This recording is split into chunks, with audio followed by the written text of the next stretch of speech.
네, 여기도 공중전화 박스가 있는데 전기 이륜차 배터리 교환 스테이션으로 바뀌고 있네요. 아직 뭐 공사가 다 마무리된 것 같지는 않은데 요즘은 송파구도 공중전화 부스가 많이 바뀌고 있어요. 배터리 스테이션으로.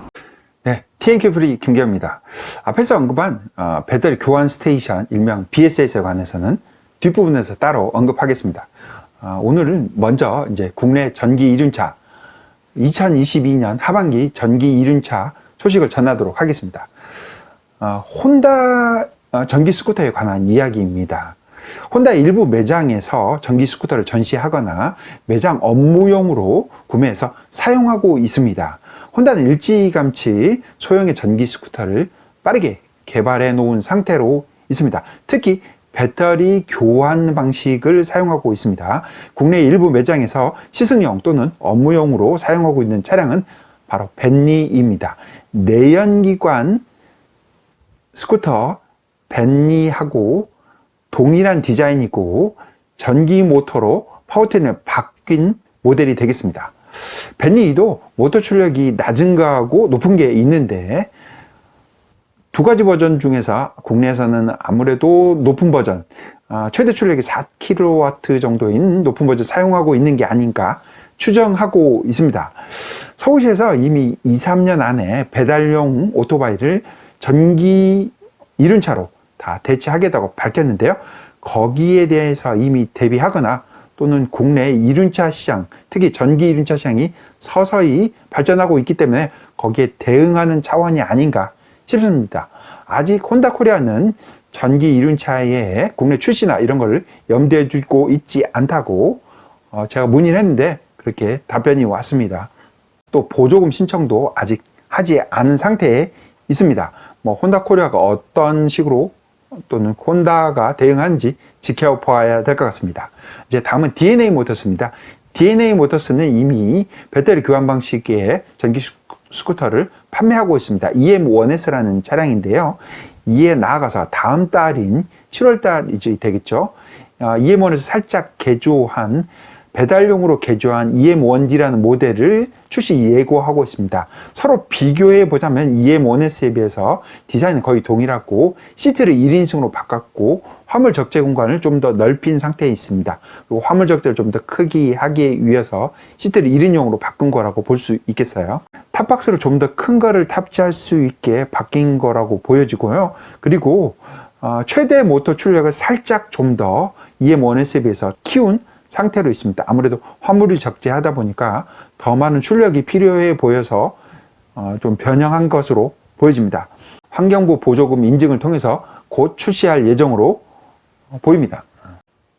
다음은 KR모터스입니다. KR모터스는 이미 상반기에 현대캐피코의 파워트레인하고 LG 에너지 솔루션의 배터리 팩을 탑재한 전기 이륜차 스쿠터를 개발해 놓은 상태예요. 그리고 판매를 시작했는데 상당히 많은 대수를 해외로 수출을 할 예정이라고 밝히고 있습니다. 이 전기 이륜차 7월 이후부터 하반기에 보조금이 책정될 예정인데요. 거기에 대응해서 가격을 대폭 좀 내려놓은 상태에 있습니다. 그리고 이스코라는 출력이 좀 더 낮은 전기 스쿠터가 있는데 이걸 좀 변형해서 3륜 스쿠터로 만든 게 이스코 트라이라는 모델을 판매 예정 중에 있습니다. 와코 모터스는 제가 이미 영상에서도 이미 올린 적이 있는데요.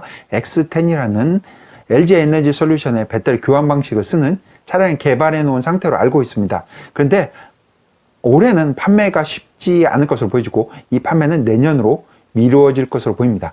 이유는 사용하게 될 배터리 스테이션이 아직 설치가 많이 안 된 것으로 아직 설치가 안 되었기 때문에 이게 하반기 정도에 LG 에너지 솔루션에서 설치할 예정으로 있는 것으로 알고 있는데 거기에 맞춰서 X10이 출시 예정으로 있기 때문에 올해는 힘들지 않을까 생각하고 있습니다.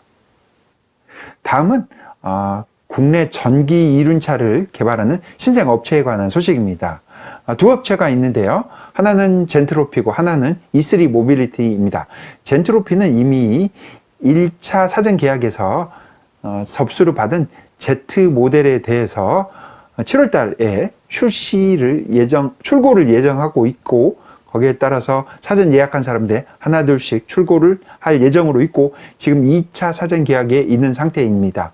젠트로피 Z 같은 경우에는 125cc급의 출력을 자랑하고 또 국내 배달 차량 중에서 거의 대다수를 차지하는 혼다의 PCX를 벤치마킹 했기 때문에 관심도가 상당히 높을 것으로 보여지고, 다만 일반형 충전이 아닌 배터리 스테이션을 얼마의 돈을 내고 배터리 스테이션을 이용하는 방식으로만 운영될 예정이 있습니다. 젠트로피가 자체적으로 개발한 배터리 스테이션이 BSS가 굉장히 빠르게 지금 확대해 나가고 있습니다. 강남, 서초를 중심으로 상당히 많이 늘어났고, 그리고 송파에서도 일부 설치되어 있는 상태로 이미 확인을 한 상태에 있습니다. 마지막으로 E3 모빌리티에 관한 내용입니다. E3 모빌리티는 듀스7이란 이것 역시도 현대캐피코 파워트레인이 들어가 있는 차량이 되겠습니다. 하반기에 출시 예정으로 있는데 아직 개인 판매는 예고하고 있지 않습니다.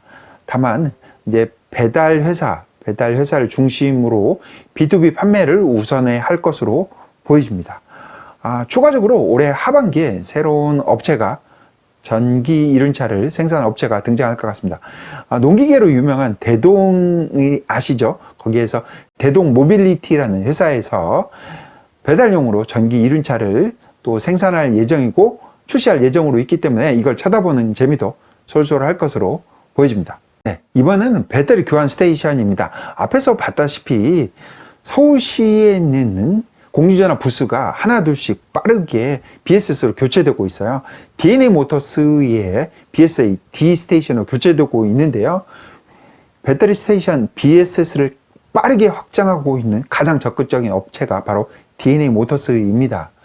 아무래도 하반기에 나올 배달용 차량 때문에도 그렇고 그 위에 12월 달에 새롭게 국내에서 생산한 ED1이라는 또 전기 스쿠터 때문일 것으로 보여지는데요.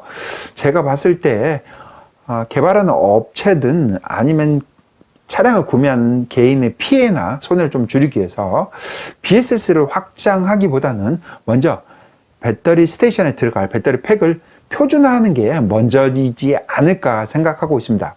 일본에는 이미 배터리를 표준화를 했고 그 표준화에 따라서 이제 업체들이 제품을 개발하는 게 방식으로 바뀌었기 때문에 이게 맞는 방식이 절차가 아닌가 생각하고 있습니다. 따라서 국내에도 정부 기관이든 아니면 관련 기관에서 빠르게 표준화를 정하고 혼란을 방지하기 위해서라도 BSS에 들어갈 배터리 팩 표준화를 빠르게 진행했으면 더 좋겠다고 생각하고 있습니다. BSS 경쟁이 상당히 심화된 것 같아요. 앞에서 언급했듯이 DNA 모터스가 굉장히 빠르게 그 BSS를 확장시키고 있고 또 젠트로피는 젠트로피 나름의 방식으로 BSS를 또 서울 지역에서 확장시키고 있는 볼 수 있고 또 대기업인 LG 에너지 솔루션이 아직까지 어떤 업체를 통해서는 밝히고 있지는 않지만 편의점을 통해서 하반기에 BSS를 또 빠르게 확장할 예정으로 있습니다.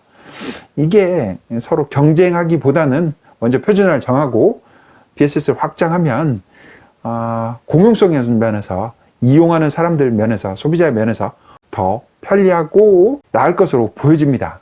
이상 전기 이륜차 소식을 전했습니다.